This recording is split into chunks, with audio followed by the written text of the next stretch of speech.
That's Lifeview. This is the new podcast. It's not necessarily about aged care. It's just recorded in aged care. This is Lifeview Willow Wood. There's all sorts of shenanigans going on behind me, and this is what we're about to get into. So welcome to That's Lifeview. Let's have some fun. All right, welcome to the first episode of That's Lifeview, the new Lifeview podcast.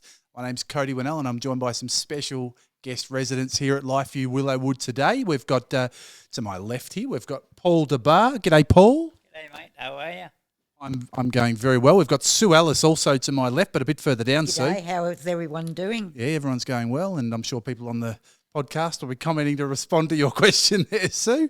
And we've got Lynne DeBonner down the end here. Have I said that all right, Lynne? Yes. Thank you so Very much. good. We did a bit of practice before, and yeah, Lynne, good to have you on board with us. We've all got things that we've always wanted to know about everybody else, so it's time for 5 questions with, where we throw some of those great questions at these awesome residents from Cherry here at Lifeview Willow Wood. Let's go. Should I go question 1 and go around the table? Let's do that way. So I'm going to ask 5 questions, right? Maybe 6, because there's a 6th one that's snuck on here. And let's just get to know each other. What do you reckon? All good? Yes. Sue, over to you. What was your first job, and what did you buy with your first paycheck? I worked in a dairy, doing bookwork, serving customers, and I didn't actually buy anything out of my first paycheck. Right. I put that money so much aside, and when I was 17, I bought my first car. What made you so disciplined at that age? I don't know. With money, because we'll probably get to other stories where you weren't as disciplined. Probably been like that. Yeah, good for you. Yeah, cool. Good stuff. And Lynne, what about your first job, and what did you buy with your first paycheck? Well, my first job was as a telephonist, and I got fired because I talked too much. I mean, what do you do if you're a telephonist? You've got to say, hello, number please. So, but then we used to work at night time, and we would used to ring all the other exchanges in Australia, and we'd talk to the night staff there. Can you believe, so many of the people who'll be listening to this podcast or seeing this on social media, especially the crew watching on TikTok, they must think, what the hell is a telephonist, and what's that got to do with anything these days with mobile phones? Well, after that, when I got fired, I went to learn hairdressing, and I became a hairdresser. We're going to come to that, Lynne. I've got some questions about hairdressing for you. I met Jim. Yeah. Fell in love, got married. And made you passionate. I made compassionate love to him. Good for you. Oh, I love that. We might fill the whole podcast with these questions at this rate. We're going to go back round the other way, Lynne. I'm going to come straight back to you. What was the best day of your life so far? Oh, the best day of my life was marrying my husband. Jim?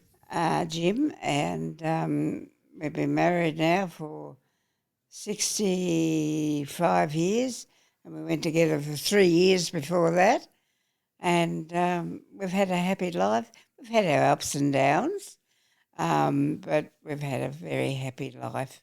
How good's that? And then having my 4 children was the highlight of my life, because all I wanted to do was grow up, get married and have children. Bang, you achieved all your goals. I've got 4 children, 10 grandchildren and 3 great-grandchildren. Wowee. They're all healthy and I love them to bits. Fantastic. Christmas would be very, very busy and possibly expensive. Well, it was, but not now. No, fair call. Not now. What about you, Sue? We're talking about the best day of your life so far. Would have to be marrying my third husband. Your third one, not your first or second? No, forget about them. If they're listening, we just move straight no, on. they won't be. My third husband, and it would have to be having my 3 boys. Beautiful. How good. Yeah, Glenn, Sam and Kyle. Fantastic. And your third? And I've got 3 1/4 grandchildren. 3 1/4. All girls, but no grandsons as yet. As yet. Still time, Sue. When's the quarter due? August. August, right. Well, let's hope it's a boy. No, it's a girl. Oh, you already know. Yep. There you go. Well, still time. Paul, what about yourself, mate? Best day of your life so far? when I was about 55, I bought a bus, and I had 5 good years travelling around Australia. That was my best time. What was the highlight of that 5-year excursion? Be honest. Safe space. I bought a kayak. Me and my dog went to paddle, and the kayak tipped over, got washed away on the Murray. That's probably the highlight for me. Magnificent. So the highlight was just, getting washed away from your kayak. Magnificent. Well done, Paul. The next question, we're going to go back around the other circle here, was what advice would you give younger generations? And we'll start with you, Paul. What's your advice? I got none. You got none at all? No. Good on you, Paul. Sue, what about yourself? What sort of advice would you give younger generations? Not to expect everything now. Right. Work hard for it. Great call. Save for it. Get it when you can afford it. Maybe don't smoke. Maybe not to smoke. Paul's come in with some late advice there, and that's good. Thanks, Paul. And Sue, you're saying stop trying to get everything now. It'll come if you work hard Don't at put it. yourselves in debt just because next door neighbours have it. Keeping up with the Joneses. Exactly. Yep, Yeah. there you go. Good I call. agree with Sue, but you also got to have a lot of love as well. Beautiful. Love goes a long way. That's magic, Lynne. That's you could write a book or a song or something. That is magnificent. What a beautiful saying. Love. There's a lot of love songs around. Yeah, true. So We're going to get Paul to sing a bit later too. What about now this one here? This is an interesting one. We're going to start with you, Lynne. What is something you've never done before but that you would love to still do? So something you haven't ticked off yet.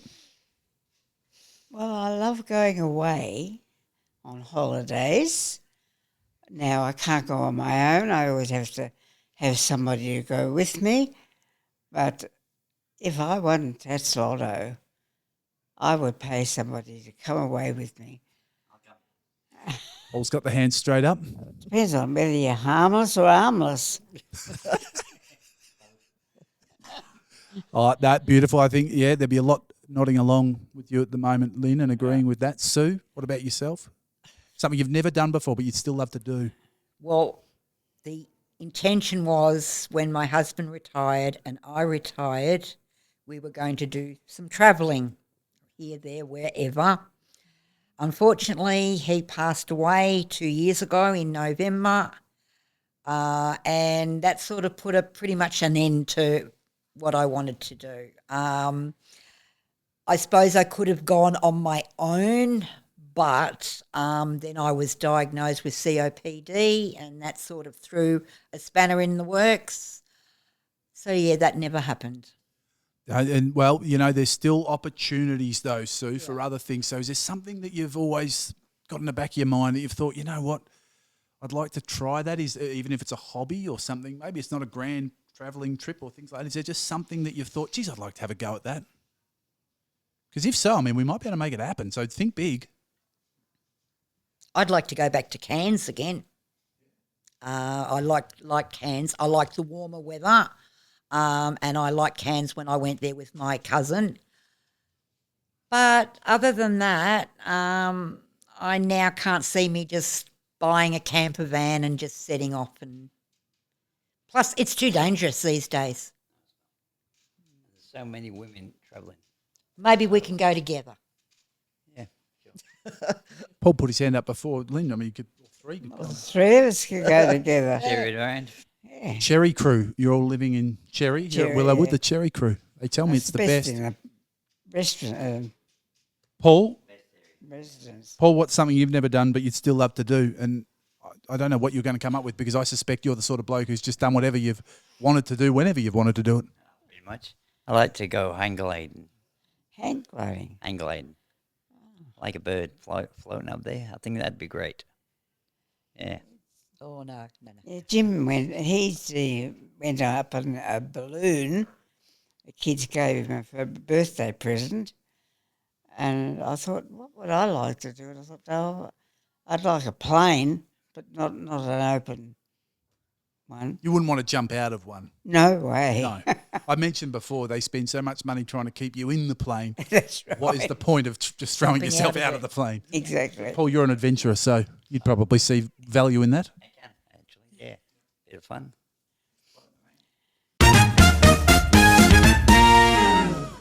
All right, now we're going to delve into a little bit more about your backstories, and we're going to start with you, Lynne, if that's okay. Yes. You excited about this part? Yes. Yeah, you don't look nervous at all? Nothing would make you nervous, I imagine, Lynne. No. Nothing at all. No. I take You can't life tell me as one it comes, do you? and life's with a living. Well, we had some cheeky conversation pre-show, and I thought, yep, that's magnificent, Lynne. So feel free to be as cheeky as you like, by the way. We can always edit things out.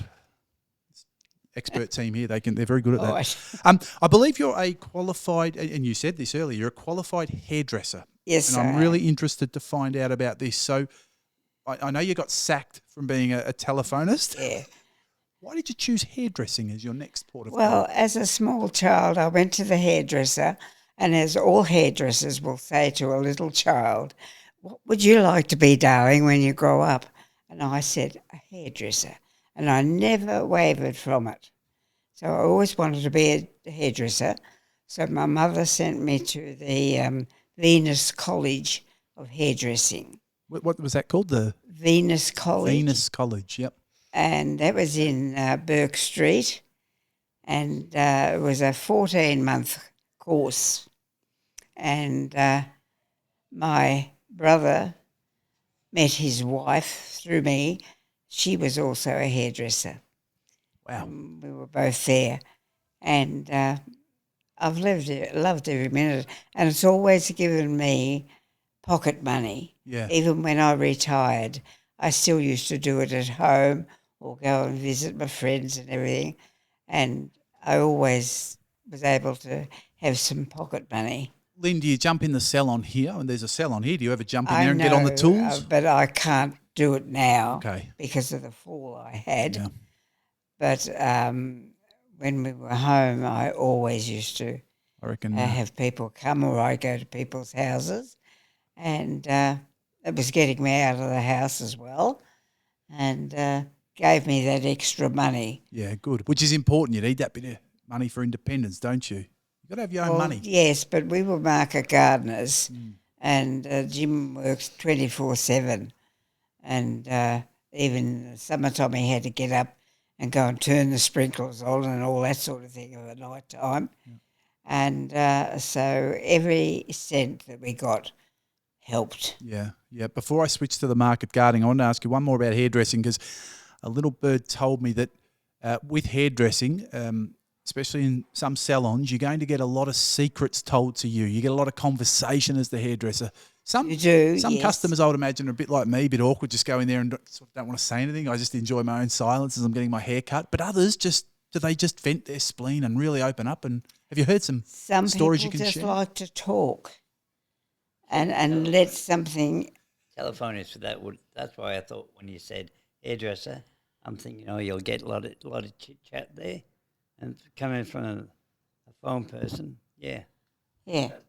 Well, and you won't get sacked for talking too much at the hairdresser because you need to talk. No, as long as you're a good listener as well. And I never wavered from wanting to be a hairdresser. And I hated school. I couldn't wait. I'd look at the clock at 9 o'clock, and then I'd say, so many hours now till 3 o'clock. And I just, as soon as it came 3 o'clock, I was out. Yeah. I hated school. Yeah. And I've never wanted to go back, but I've always said I've learned more since I left school than I did at school. I went to 9 schools because my father was a share farmer, so we had to shift around every couple of years or so. And I was always in a grade below what I was at, and that's why I thought I didn't like it. And I couldn't meet many friends because I was going to be shifted in a few months' time. Makes it hard, doesn't it? Yeah. It would. So the market gardening's interesting because I believe you opened up a store, and was it at Fountain Gates? Yeah, Fountain Gate. Yeah, we had a fruit shop. Wonderful. But before that we had the market garden, and then we got the fruit shop before they did the alterations. Right. And it was right next door to Woolworths. And we used to have competitions. With Woolies? with Woolies. Taking on the big prices. Yeah. One day we had pumpkin and it got down to 1 cent a kilo. Fair income. And Woolworths got pulled over the coals for making Forcing it the price go down, you know. It was no loss to us anyway.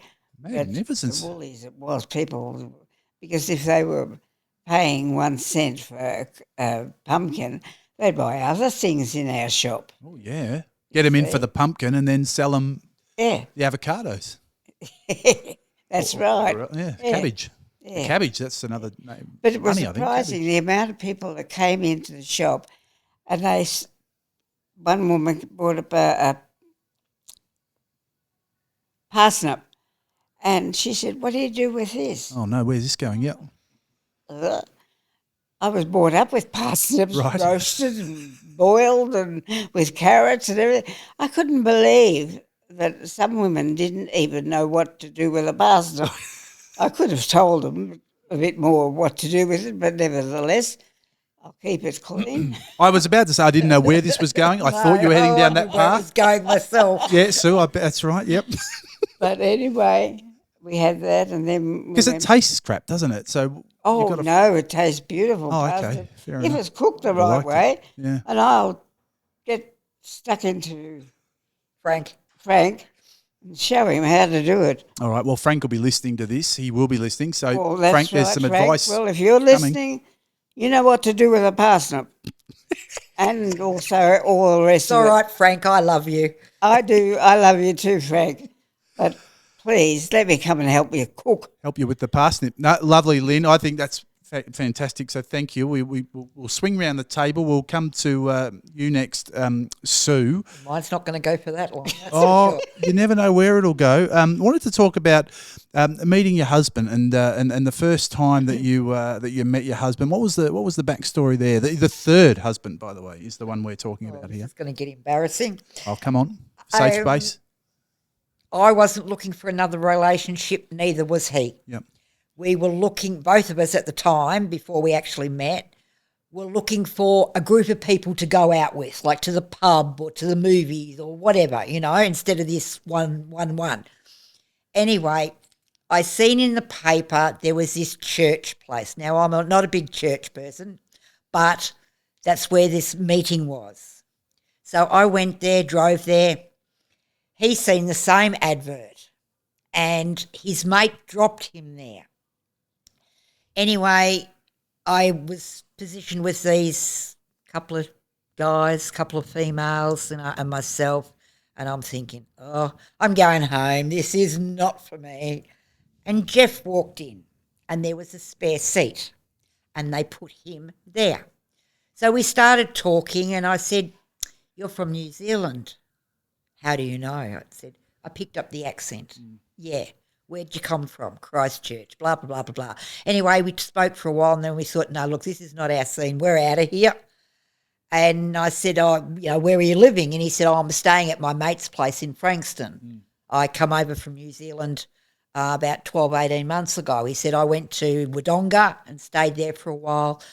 I didn't like it there, so I decided to come to Noel's place, stay with Noel and Marie, and then if I didn't like it, then I'd go back to New Zealand." And I said, "Well, how did you get here?" And he said, "Oh, well, my mate dropped me off." I said, "Well, I can give you a lift home if you like." So I did. Yep. "Would you like to come in for a coffee?" Coffee. I said, "Yeah, that'd be nice. I'll come in for a coffee." Yep. Well, What time of night was it, Sue? about 10:30, 11 o'clock at night. Late time to be having coffee. Yeah. Anyway. Keeps you awake. Well, That's right, true. It does too. Doesn't it? And so that coffee was just coffee, and then I went back and he said, "Oh, do you mind if I get your number and we can go out for dinner one night or something like that?" So I gave him my number.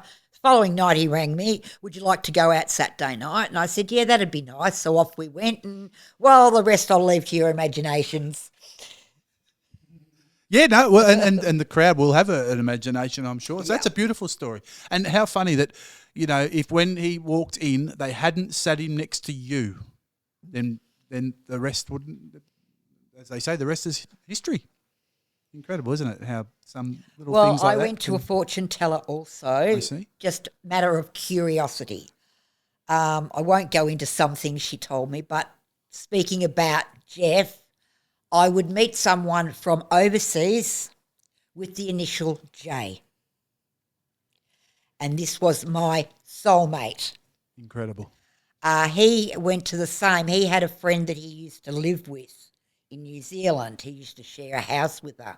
And she did his tea leaves or whatever. Tea leaves, and he would meet someone in a country starting with A and M, Australia, Melbourne. Yep. With the initial S. Wow, this is That's very me. specific. Yeah, it's really spooky. And so spooky. was some of the other stuff she told me too. Right.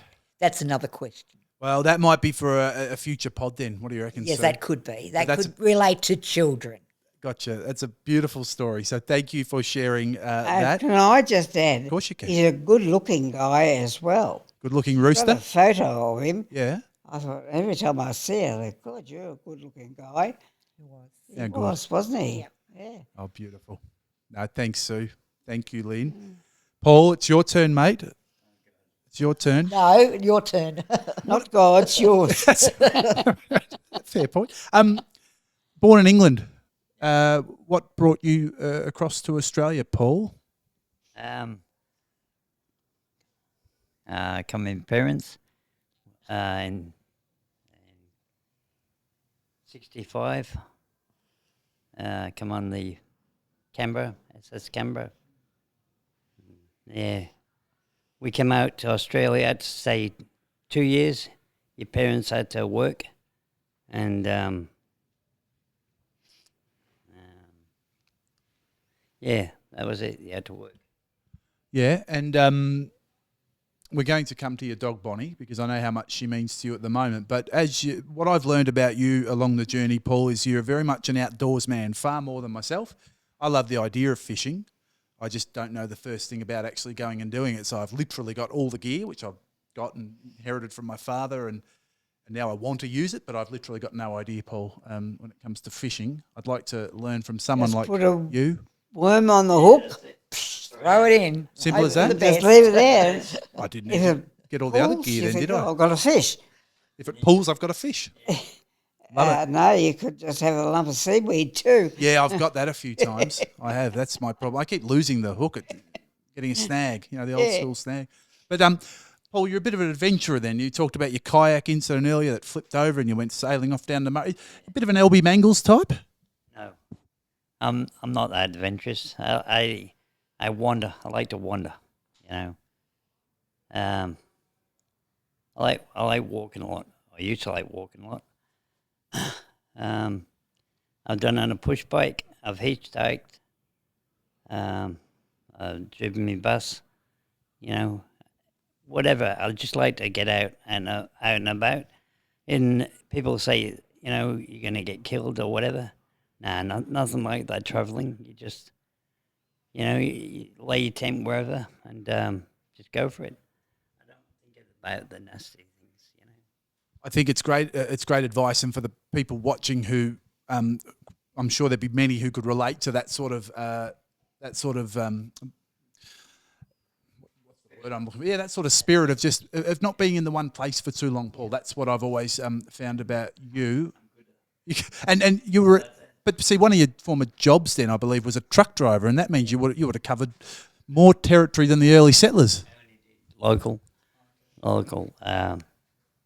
But yeah, I mean, the dream would have been to be a road train driver, but I lost my license too many times for drink driving, so I could never get that license. That'll get you. Yep. Yeah, my dad said it'll come back and bite you one day, and I see what it means. Well, there's something we asked the question earlier about something you'd still like to do, Paul. We might have to organise a road train or something for you to jump in and burn around. Oh, there you go. You've done it all. Can you talk to us about Bonnie? Where is Bonnie? Down here. She's back inside now because there's a storm brewing out there. Tell us about Bonnie, your beautiful dog. I got her from Keysborough shelter. She's 1.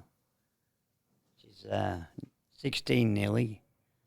And I've had her all that time. Wherever I go, she comes with me, whether it's travelling or in this home. She's always I'm supposed to on a lead, but I don't. She just follows me. So, yeah, it's been a good dog. She's house trained. We all love her. Yeah. We do. Yeah, she wanders around, just spoil gets pats off everyone, doesn't she? Yeah. And she's like me. She's deaf as a post. I think it's one of the beautiful things about Lifeview is that it's pet friendly, and I always bring up this statistic. I think it's about 14% of all aged care homes allow fully pet friendly, allow pets to move in with residents, which is terrible. It should be 100%. And all Lifeview homes, of course, are pet friendly. And you've just mentioned, I mean, Paul gets so much out of Bonnie, but what about Sue and Lynne? We do too. Yeah, you get a lot out of having dogs and walking around? Well, we save our scraps and things like that, our meat scraps and that for Bonnie. She loves them. I've got a cat, but she's at home. I left her with my son because she would not cope with being locked in a room. No. She's used to just free roaming around the house. She was an inside cat, not outside. So I thought it was better for her to stay where she was because she's nearly 16 herself. Yeah, me being a smoker, I keep on going out for smoke, so Bonnie always comes with me, you know. Yeah. So, yeah. She gets her exercises going up. Yeah, she does, yeah. Yeah. She's a beautiful dog. We love having Bonnie around. So thank you. And thank you all so much for sharing those stories. That was wonderful. Okay, time now for a segment which we're blatantly ripping off the ABC called Hard Quiz. Now, I have asked the resident guests for their thoughts about Hard Quiz and Tom Gleeson's ability as a host, and all three of them said they've never bloody heard of it and have absolutely no interest in that at all. So, Tom, I apologise. It's a great show, though, and so we're going to try the Hard Quiz experience with each of you guys. Does that sound like something you want to do? Sounds fun. All right, let's see how we go, though. We're going to start with you, Lynne, and your expert subject is hairdressing. Okay? Well, yes. So here comes the question. What does the term perm stand for? Well, perm means that you're having a permanent curl put in your hair, which lasts for around about 9 months. Ding, ding, ding, ding, ding. If we can have a sound effect, we would, because that's magnificent. Well done. It means that it permanently changes the structure of the hair using chemicals was the answer. I bet the perm. Well done. 1 point for Lynne. We didn't have to throw that up into the group because she was on a roll. Question 2. What decade made the beehive hairstyle famous? What was the decade? That was the Beatles. Ooh, hello. I don't think we're going to have much of a go at this. About the 50s. You're going to go the 50s? Yeah. I've got to say... I was born in 40. Yeah. 50. No. The 60s. Which one do you want to go with, 50s or 60s? I'll go with the 60s. Oh, well done. I heard you whisper it and I knew you were about to get a point, but no, Lynne has nailed it with the beehive. It was the 1960s. Was that a popular cut that people asked for? Come in and give me a beehive? Only those who had long hair. Yeah, and if they were going out somewhere special, they wanted it all teased up and rolled up and everything, Yeah. It took quite a while to do. I can imagine. Some of them. Pretty impressive looking do's. Which wasn't good for your hair anyway. Wasn't it? No. All right, I'll avoid the way you had to tease it all the time. I can imagine. You needed to have a lot of neutralizer and sort of thing in your hair to soften it. Sue, did you ever have the beehive? No, never. Paul? No. Fair enough. Question number 3 for you, Lynne. You're going for the perfect round here. What tool was traditionally used to create tight curls before electric curlers, which is what? Marcel irons. I beg yours? A Marcel iron. A Marcel iron, which is that the same thing as a heated roller or rag roller or curling tongs heated on a stove? The heater. 3 out of 3 for Lynne. Well done. We might as well go now. The expert, Lynne, 3 is the score. So the score to beat is 3. You've only got 3 questions. So we might be splitting the chocolate at this stage. Paul, we're going to go, I think, to you next. Your subject is actually fishing, Paul. So Let's see how you go. What is the name of Australia's largest freshwater fish species pool?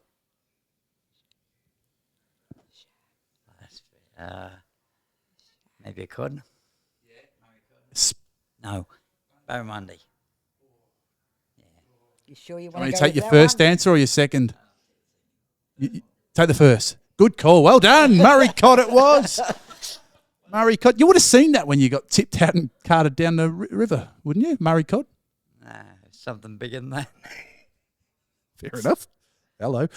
Question 2. What is the term for fishing from a small boat in calm inland waters? Estuary fishing. Yeah. I'll accept that. It's estuary fishing or freshwater fishing. Yep. So you're on 2. And for 3 in the perfect round. What does catch and release mean in fishing terms? Catch and release. Catch and release. So if you're pulling the fish, just unhook it and release it. That's it. So how do you eat it then? I don't eat fish. Enough. Fair enough. There you are, spot on. You catch the fish, you release it back, and as Big Rexy, what did Big Rexy used to do? He used to give it a You give it a kiss on the lips. Yeah. fantastic, a lovely Rex Hunt impersonation right there. Thank you very much. 3 out of 3. How good. Round of applause from the crowd. Magnificent. Okay, no pressure. Oh, Sue, yeah, no but pressure at all. There is 3. You're chasing 3 to get a third of that block of chocolate that's left after it's already been savaged by you guys and the I dog. didn't have any yet. Okay, so well, then you get an extra piece. I had a small piece. Okay, fair enough. All right, well, Sue, yours is bingo calls. I'm going to throw some bingo calls. You need to give me the number. Okay. Okay, Downing Street. 10. Bang. Lucky for some. Lucky for some. 13. Yeah, I went blank for a minute then. You nailed it. Well done. It was 13. Clickety click. 66. Bang. 3 out of 3 right there, straight up. I'm going to give you a fourth one. Top of the board. I think this one can change depending on the board, but top of the board. 90 it's Yes, usually, it's but always sometimes, 90. yeah. When I threw it in there earlier, they said 75, but when I used to call we bingo, only it was go up to 90. 75 here. Oh, that's controversial. Yeah. That means you But don't get. when you play proper bingo, it's 90. Well, so there's no 88, Yeah, 2 fat ladies. Yeah, 88. but you get a few. What's your favourite number in bingo? You got a cheeky number that you like, or No, as long as my numbers come out, but I keep telling a caller, call my numbers out. yeah? I'm not just giving a donation. Do you reckon it's I want to rigged? get some. Do you reckon it's rigged? Oh, I think so, yes. Yeah, and whose they fault's don't that? call my numbers out because he'll call the one out before and the one out after, but not the one I've got. So you're saying that not only is it rigged, but they're actually giving you the 2 numbers around it to really rub it in. That's right. My God, who are we having name names? Who's guilty for that? Because we'll I alert go them. to Blue Hill Rise where I used to live, Right. and every fortnight we get a taxi there. So they're the ones rigging it, all right? Here Not we Lifeview. get only lollies, and I'm a diabetic, so I can't have lollies. Oh, But she does. you've already eaten the chocolate. Well, we got to cheat sometimes. No, of course you do. Hey, 3 out of 3, even 4 out of 4. So well done, Sue. Round of applause for Sue to the big in-studio audience we have here. So everybody has got 3 out of 3 for Hard Quiz. Congratulations, guys. We only have one trophy. I can't actually get it at the moment, but is the Capri Cream Egg Chocolate. So we'll split that up 3 ways later, eh? I was just going to say, do we have to fight over it, do we? That is, we will. We'll film some fighting afterwards. That'll be for the up late version. Time to learn a little bit more about one of the team members here at Lifeview, and we're going to kick it off with ANAT coordinator Yasmin Dixon, who incidentally is also the Outstanding Lifeview Employee of the Year just recently announced. So let's find out a bit more about Yaz and working here at Lifeview.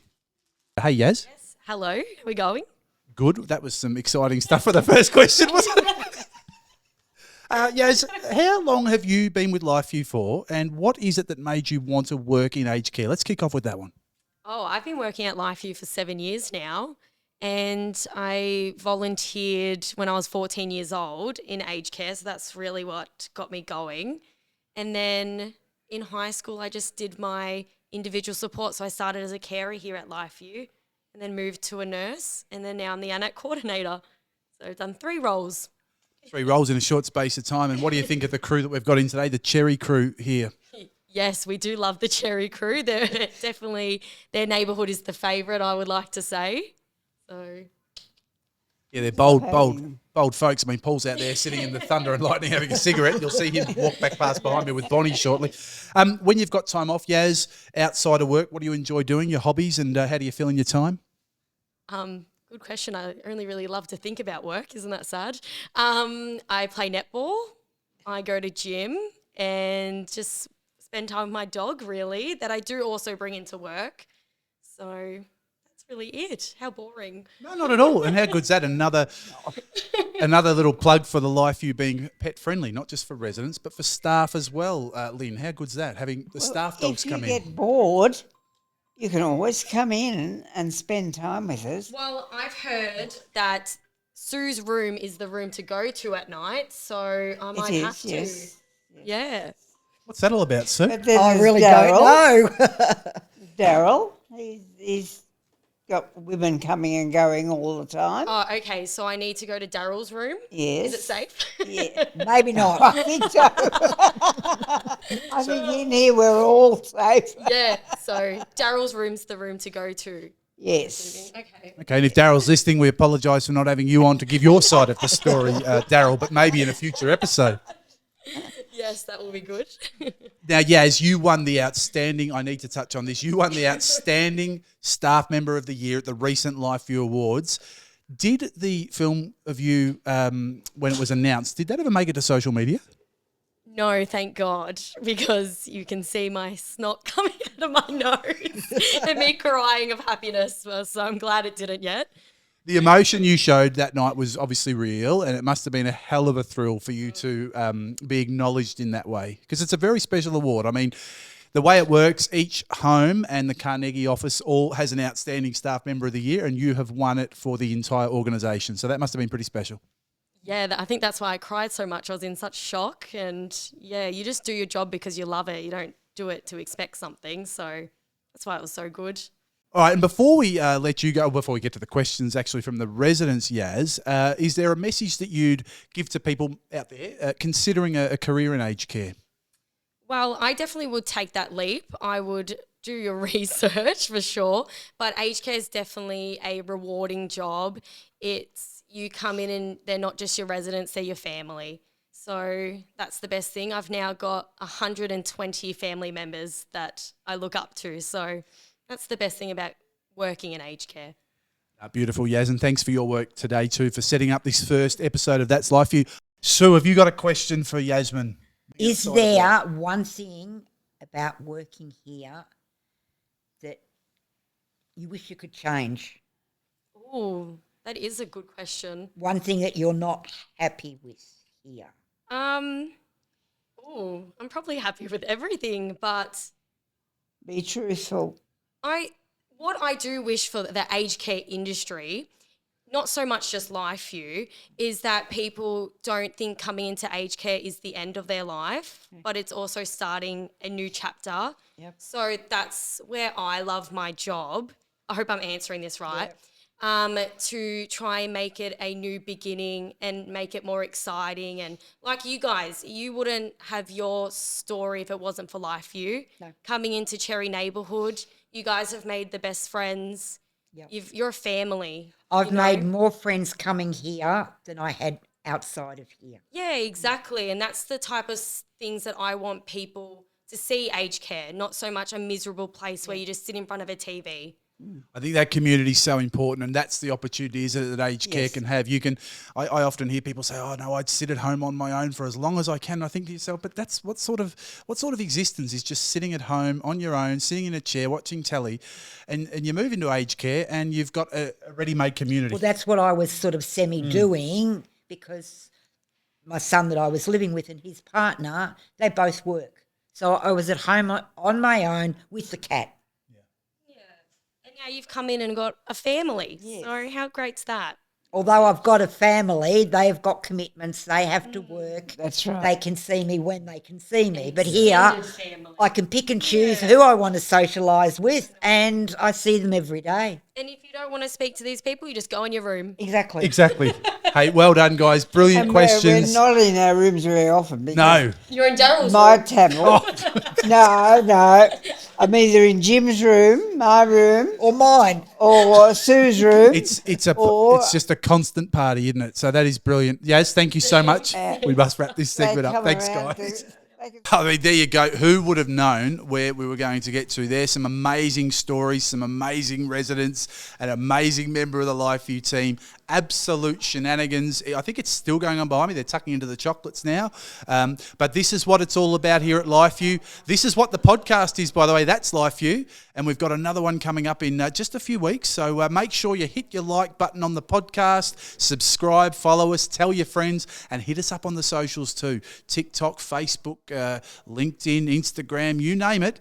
You're going to get a lot of great content from these guys. So that's Lifeview. Make sure you check us out and tell your mates.